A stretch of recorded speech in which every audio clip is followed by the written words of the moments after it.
A lot of people have been saying, Jimmy and I have defended Milroe way too much. Those people have wanted us to criticize him more. Those people are about to be happy tonight.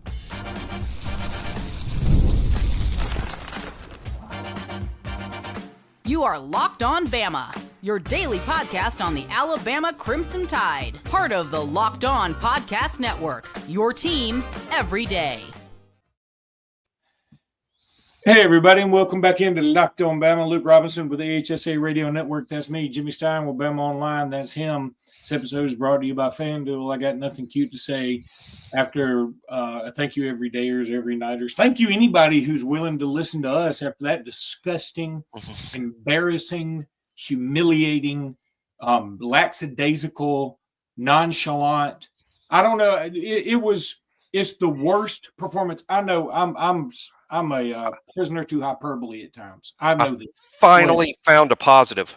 There is a positive. The game's over. No, better than that. I think we've made about $450,000 in field storming. We've made seriously. That money's payable to Alabama. Great. Let's use it for a new quarterback. That's three. That's three gigantic checks. There's your positive for 2024. Profitable field storming.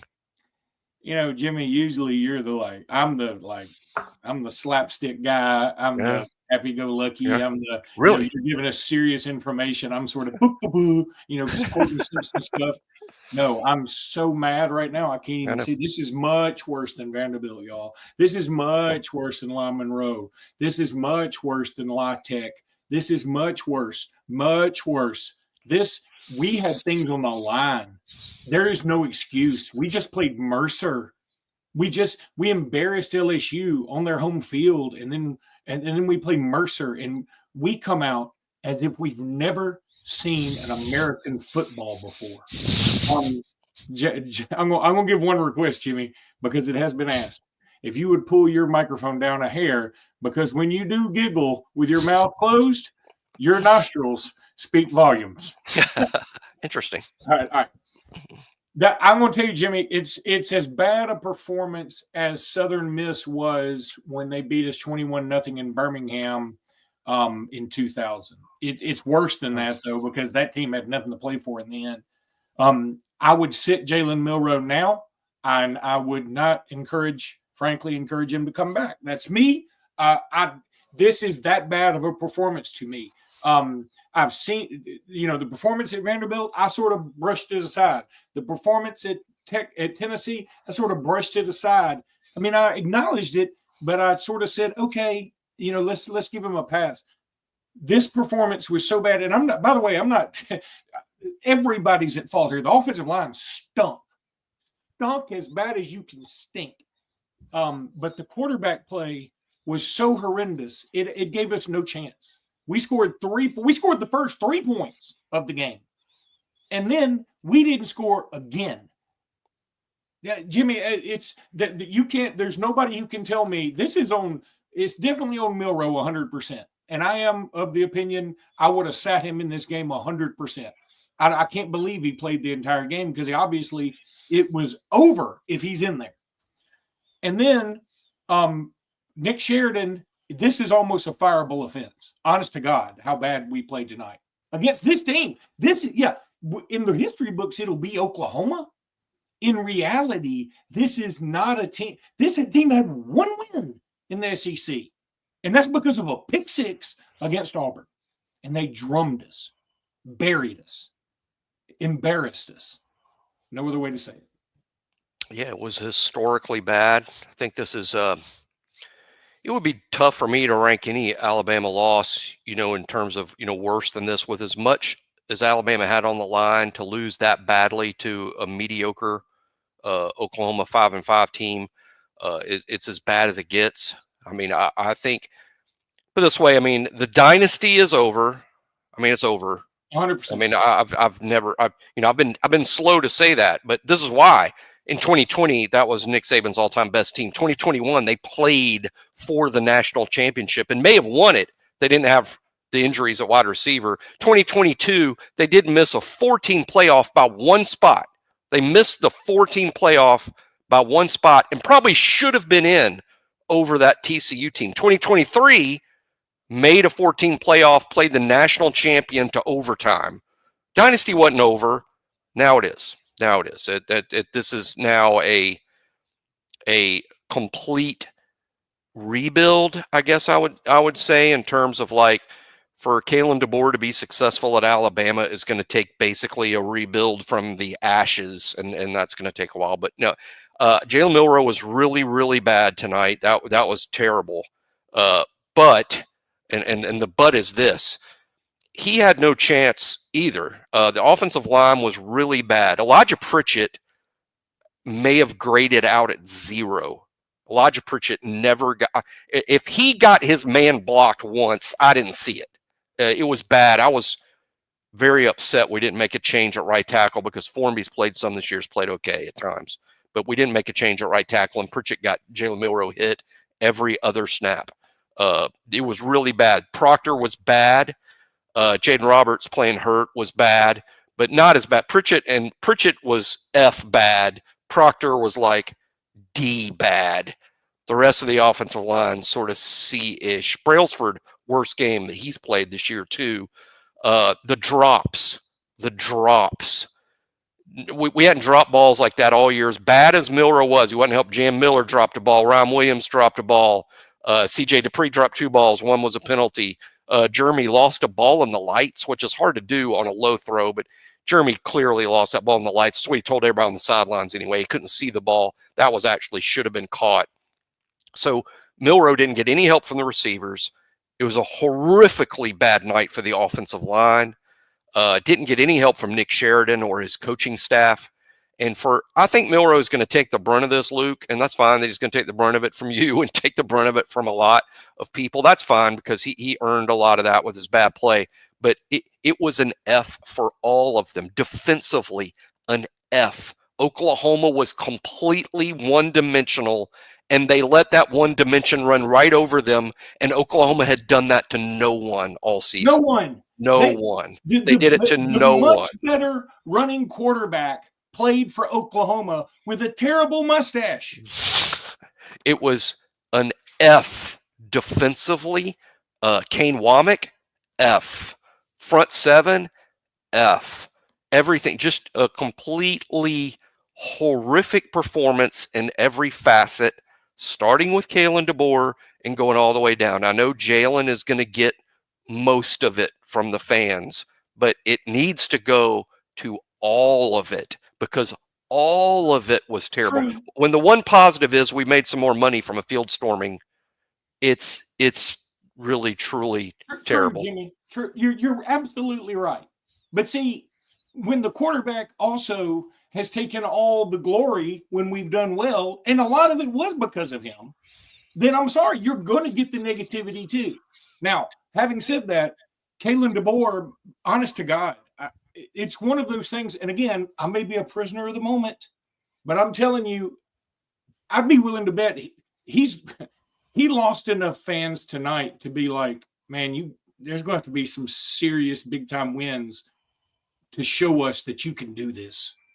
Because what you did tonight was that bad. We were poorly coached. It wasn't just bad coaching in the game. It was coaching the whole thing. All of it was terrible. Well, the preparation, the week. The prep. We had everything on the line. They got nothing on the line. And they acted like they had everything on the line. Yeah. How we got out.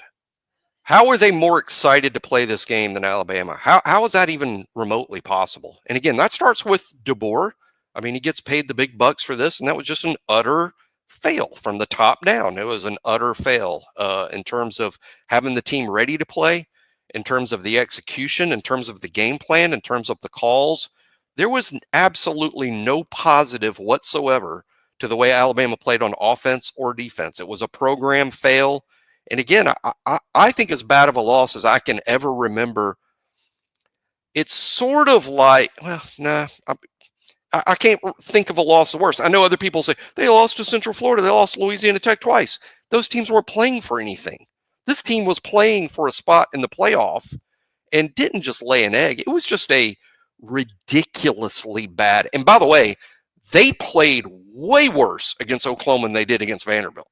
I mean, Oklahoma's, I'm not sure they're any better than Vanderbilt, but Alabama's offense played pretty okay against Vanderbilt. The offense didn't lose that. Defense played bad, but Tennessee is a good team. Tennessee's going to be in the playoff. That's a playoff team on the road. I get losing that game, but today, F-. And I'll tell you what, it's going to put Kalen DeBoer in a spot where, obviously his job's fine, and of course it should be, but he needs to win games next year. You better get in the playoff next year, or that's the talk. And I'm not talking about from the fringe. You better win next year, because we're just not used to this year. Not making the playoffs this year, given the circumstances, is borderline fireable. I mean, we're not going to fire him. I don't even want to. And I know some people think I'm going over the top, and I know I'm going over the top, but I'm going to vent. This is my podcast along with Jimmy's, and I'm going to vent right now. And if you think I'm supposed to stick here and be level-headed after we just got our doors blown off by a team that's not as good as we are, then that's not happening. I'm just sorry. It's not. And I'm telling you, this was as bad as it can possibly go. And having said all that, unfortunately, I got to do a live read right now. I don't know how am I supposed to do a live read? This is the problem. Well, it's a positive product. It is a positive product, and I'm about to give it to you. Gosh. I'm going to tell you about Prize Picks. I hope y'all like the NFL. Prize Picks is fun in the NFL. I have a blast with it. It's a lot of fun. Prize Picks is the best place to get real money on sports action. With over 10 million members and billions of dollars in award winnings, Prize Picks has made daily fantasy sports accessible to all. You just pick more or less on at least two players to win a shot up to 100 times your cash. That's all you got to do to go to win at Prize Picks. And you can win up to 100 times your money. Prize Picks is the best way to get action on sports in over 30 states, including Alabama, Florida, California, Georgia, Texas. Prize Picks is the best place to get real money sports action. Just join over 10 million users and sign up today. I'm telling you, it's so much fun. I love it. It really is. I enjoy it on NFL, and I'm about to spend all my attention on the NFL. Download the app today and use code LOCKEDONCollege to get $50 instantly after you play your first $5 lineup. Download the app today and use code LOCKEDONCollege to get $50 instantly after you play your first $5 lineup. Prize Picks, run yo game. Now I'm going to tell you about Academy, because Jimmy and I were at Academy recently, and those were much happier times, Jimmy. And It was. we were at Academy and we loved it. They have everything you need: Shimano and Nike and whatever you want, man. Whatever sports things you can think of, go to Academy and get it. You know where it is? It's in Birmingham, 4610 Highway US Highway 280, and it's right there in the old Best Buy shopping center. In the Target shopping center. Target's still there, but you pass Academy first. Go to Academy first. Get all the stuff you need. Then if you need to go to Target and get some groceries, you can go do that. That's fine. But Academy is where you want to get your sports stuff and your camping stuff and your hunting stuff, because they got it all, and they want to help you. And they were super nice to Jimmy and me, and we love them for it. And we thank them for it. Go check out Academy.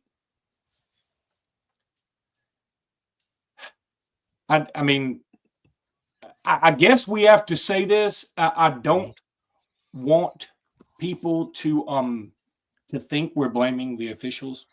That call that the officials made on Ryan Williams, which did affect the game clearly. I mean, it was in a 14-point game with about 10 minutes left. Was as bad. You talk about fireable offenses. That's the one guy who 100% should not have a job in the SEC anymore.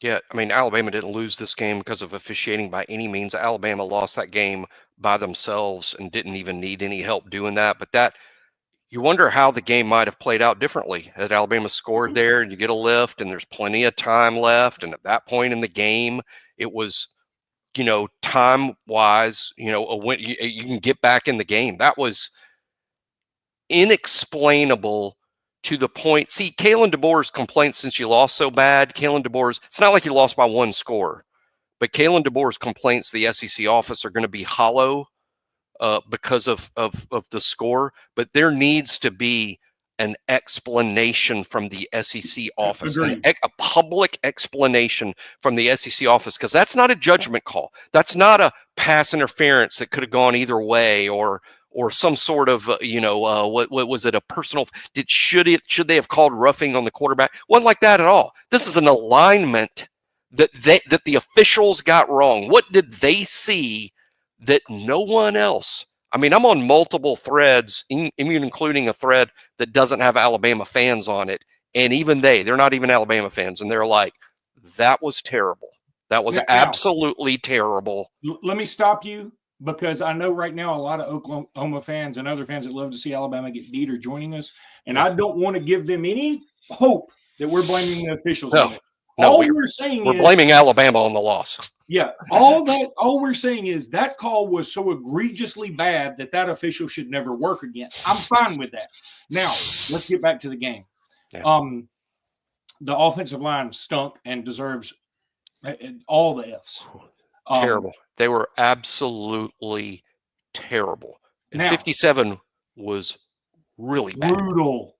I don't know. I mean, I don't know how he plays again after that game. Honest to God, that was a 0 grade. I mean, obviously I'll do the rewatch on BOL. Everyone tune in. I do not pull punches on the rewatch, and I won't this time around either. But I mean, live, I don't know that I ever saw him get his guy blocked. And a lot of the hits on Milroe were coming from there. Now, the defense stunk too.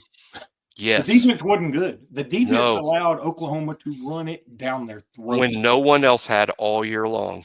Did they even throw a pass that was longer than like 20 yards? I'm scared to look it up, but did we give up more yards rushing to Oklahoma than Maine did? Oh, had to have. I'm gonna look it up. Yeah. So we were probably worse than Maine. No, the front set.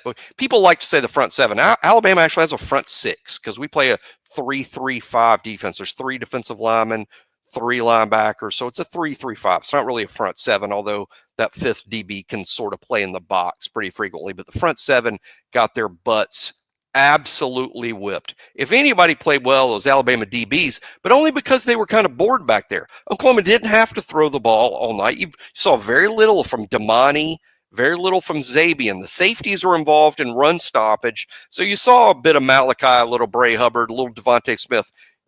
Damani and Zabian may as well not even played tonight. I mean, as little as we saw them, because Oklahoma wasn't throwing the ball and certainly weren't attacking the corners. They just ran the ball, and it was humiliating. I mean, humiliating.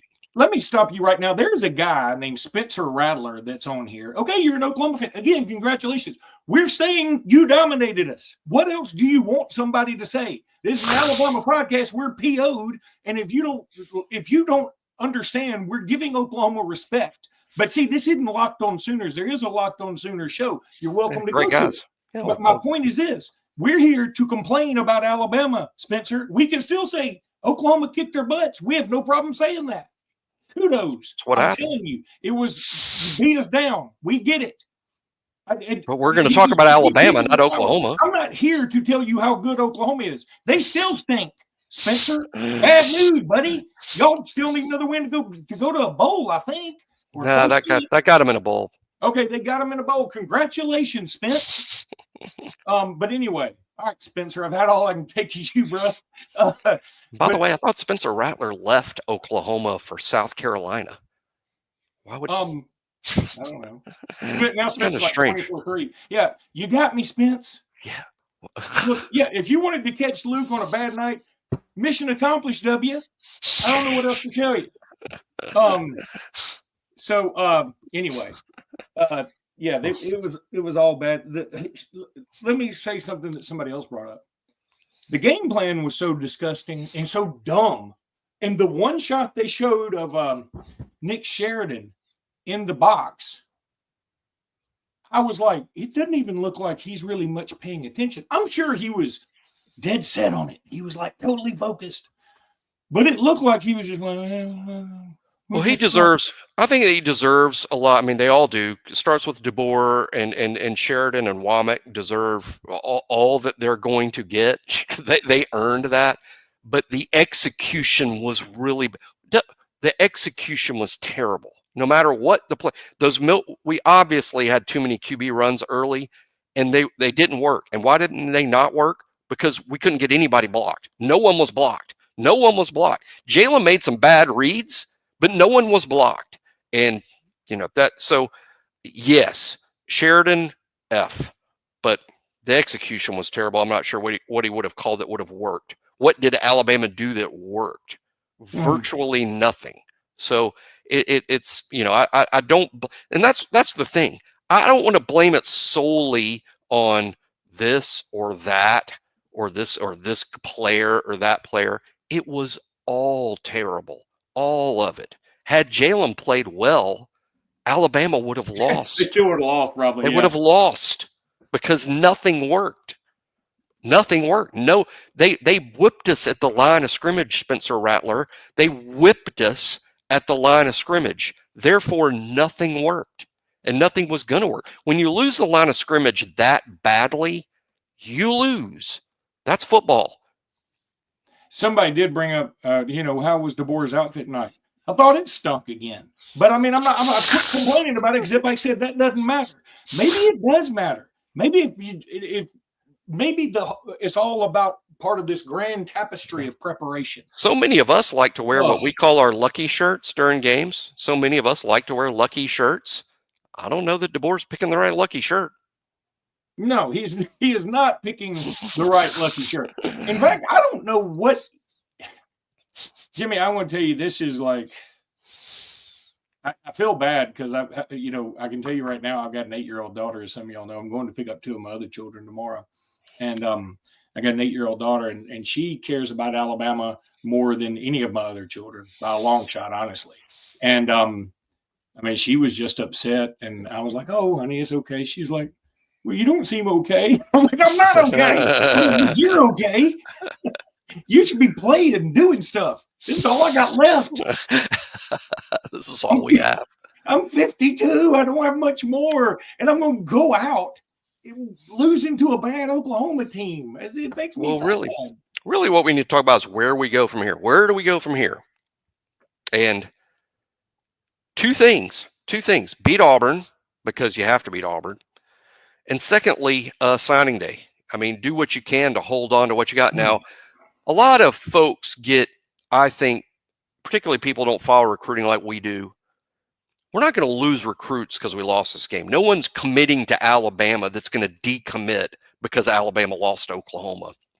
The hay is in the barn with these guys that are scheduled to sign with us. Now, we might lose guys over last-minute flips that have nothing to do with losing this game and have a lot to do with them changing their minds, or, to be quite frankly, NIL offers that come in. But we're not going to lose players that were scheduled to sign with Alabama over this performance. I don't believe that, and I've followed recruiting for 40 years. That's not going to happen. But Alabama may lose guys, but there were probably guys they would have lost had they even beaten Oklahoma today. But you've got to hold on to most, if not all, of what you've got, and maybe add 1 or 2. But just finishing, I think right now Alabama's number 2. Finishing top 5 is just like, you've got to do that based on where you've been ranked all summer long. And I like Alabama's chances to do that. And I even think they could conceivably finish number 1, which would be a huge boost based on what's happened. But that's what you got. You got to beat Auburn, and signing day has to be a top 5 type success. That's what's got to happen.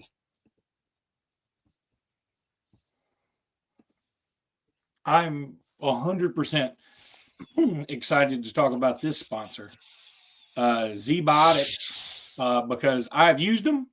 It's a pre-alcohol probiotic drink, and it's the world's first genetically engineered probiotic. It was invented by PhD scientists to tackle rough mornings after drinking. Lord, I need this mother tomorrow, and thank God I've already taken one. Here's how it works. When you drink, alcohol gets converted into a toxic byproduct in the gut. It's this byproduct, not dehydration, that's to blame for your rough next day. Pre alcohol produces an enzyme to break this byproduct down.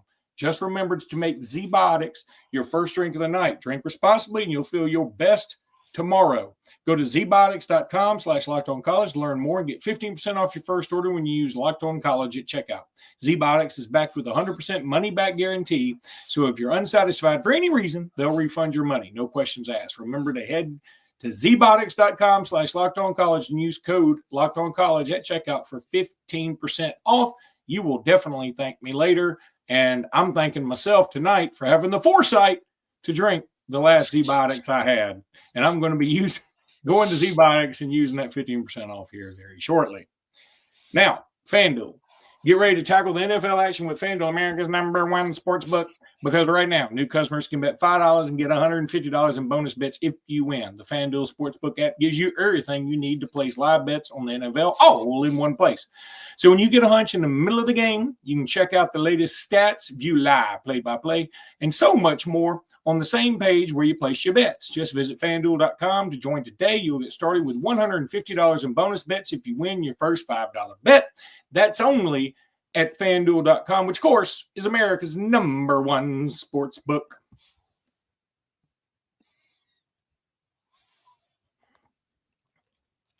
Jimmy, I don't know how to do this. You just go. You just go. I don't have anything to say. I'm just. Where does Alabama go from here? That's the thing. You got to somehow put it together and beat Auburn next week. And as we saw today with Auburn still has a lot of juice left. Played a really good Texas A&M team. Auburn's going to be a challenge next week for sure. Alabama's got to pick themselves off the floor and prove that, hey, what y'all saw last week against Oklahoma, that's not us. A lot of pride on the line. I know there will be a lot of calls for quarterback change.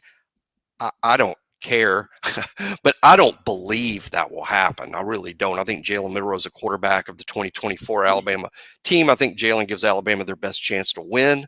I don't think they're going to, quote, throw Ty Simpson in the deep end without playing much. And, hey, the team's at an all-time low. I think it's Jalen's game. Now Jalen could play really poorly and they pull him next week. That could happen. But, no, I suspect Jalen Milroe will be the quarterback.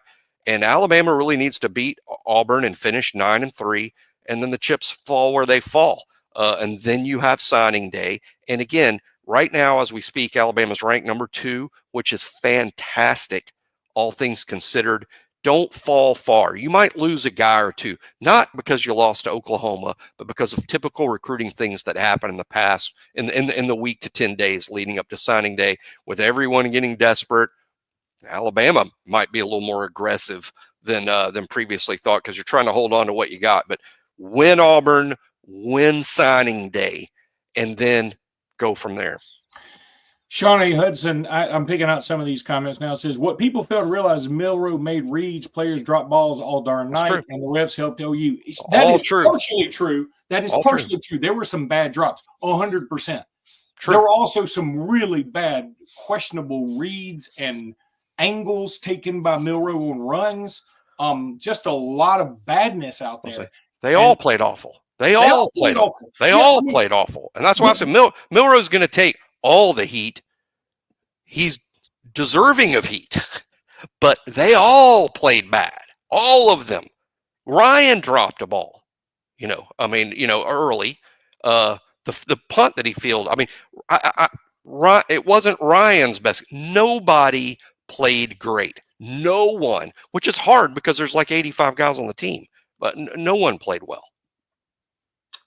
And no one did play well. I didn't think the special teams played particularly well, honestly. Well, Burnip hit 5 or 6 bad punts in a row. I mean, Burnip had a 2 weeks ago. James Burnip may have won the Ray Guy. That's over.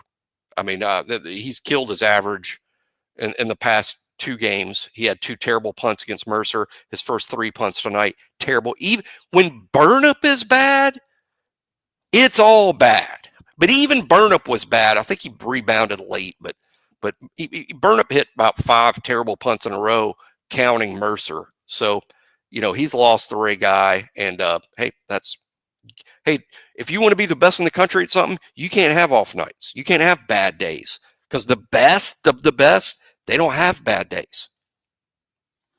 Yeah, and another thing somebody pointed out, last time Milroe had a game this bad, or the whole team did, everybody was like, Milroe had to be banged up, right? He had to be banged up. And he wasn't banged up this time. This was just. I don't think so. But like, hey, here's a good example. The first pick six, or the first interception out there to the right flank, horrible play by Jalen. Horrible. But you know what was equally horrible? The pathetic attempt to get that guy blocked by Kobe Prentice. Also horrible. Jalen's going to take all the heat. That was a terrible block by Kobe. Kobe Prentice is supposed to put his hat on that specific player to keep him out of that play, and it was an F on his part too. That's just a good example of what I'm talking about. Yeah, Jalen's going to take all the heat. He's the quarterback. But we had other fails on the same play that helped produce that terrible outcome. But again, I'm not trying to take heat off of Jalen. I'm trying to spread it around all of them. Yeah, no, I'm with you on that. And on top of that, if you go back and see that play, and again, I didn't rewatch the game, and I'm not gonna. So when on that play, Kobe Prentice, when the ball, as soon as the ball was thrown, Kobe Prentice sort of turned around and looked like he sort of shrugged his shoulders and was like, "What was that?" And it's almost like either he just didn't understand the play, or I don't know, but he shrugged it. He just, instead of even going after the defender, he sort of shrugged his shoulders. Yeah. It was weird. I don't know what the story was there. Well, there could have been a miscommunication, but that doesn't let anyone off the hook. I mean, it could have been a miscommunication, but anyway, it looked like an outside screen to the wide receiver, two receivers lined up over there, which means one guy's got to block the guy that was on the intended receiver, who I think was Ryan. But that's just a good example of why Jalen's taking 100% of the heat when he really should be taking the same amount of heat as the entire team, because the entire team was bad. That starts with Kalen DeBoer, where the true heat should be. I mean, he's responsible for this, and he's responsible for that performance. I feel like crap, because a couple of weeks ago, or last week even, I watched the LSU show with T-Bob Hebert and Matt Moscano, and I was sort of just drinking the tears, and I don't blame anybody for drinking our tears. Look, Alabama's been whipping up on people forever, and here we are. You won't hear Luke and Jimmy say the dynasty's not over anymore. It's over. It's over. Now, can we create a new dynasty? I guess potentially. I'm not super optimistic at all. Well, it starts with it. You know where it starts? It starts with beating Auburn, and by that I mean you're not going to have a new dynasty when you beat Auburn, but creating a new Alabama post Saban begins with the next game, and even more importantly, signing day. Then the portal. We're going to lose guys in the portal. Guys are going to leave. What you have to do is have what I call a net win in the portal. That means more talent coming in than's going out.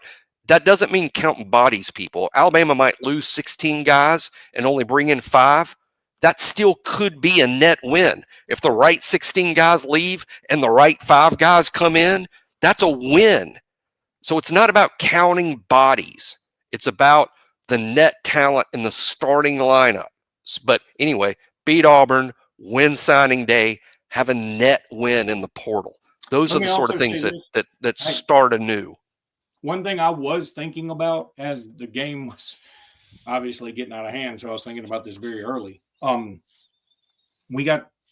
if Ty Haywood were to flip to Michigan, which is certainly a possibility, we've got an incredible offensive line class coming in. God knows I hope they're good. God knows I hope they're good, because I think we got a lot. I mean, Kirk Herbstreit pointed out a great point on right before the half, I think it was, or maybe it was right before the third quarter. I can't remember. But Alabama quickly got to the line, and if Caden Proctor had picked up his man that he was supposed to pick up, we had a touchdown. Instead, he double-teamed the nose guard, I think it was. And the other guy was picked up by the back, but it's hard to pick that guy up his back. And so it made it a problem. But so, boy, it's just it's And some people are pointing out, hey, Booker's a first-round guard. He may be. I mean, I haven't seen him in a first-round mock in a while. Frankly, I've seen Jalen Milroe in first-round mocks a lot more than I've seen Tyler Booker in first-round mocks here recently. Yeah, that's positional, but hey, it's all subject to change, and all the film counts. And hey, they're good film counts, and there's good film out there on Booker and Milroe. The bad film counts too. So the scouts are going to watch tonight. I can promise you that. Yeah, I mean, they should. And they should say, I don't even know what they should say. Jimmy, I'm really beat up by this. This was as bad of a beat up as it comes. I want to tell you, this was a bad one.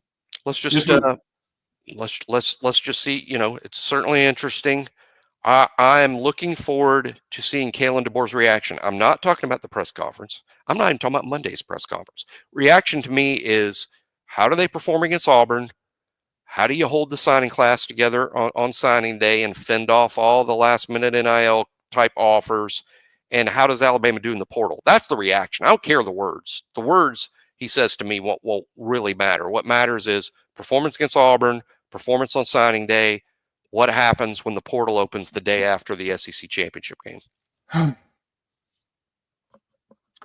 Well, I guess we're going to do another podcast tomorrow. We're going to have to. We're contractually obligated. And I don't have the money to pay them if we don't do it. Because I lost it all on Alabama tonight. So, yeah, it was just awful. I appreciate all 1,300 of you that came in here and listened to Jimmy and me whine and complain and just vent. It is therapeutic, and we appreciate you. We will be back tomorrow. And until then, roll tide, everybody. Roll tide.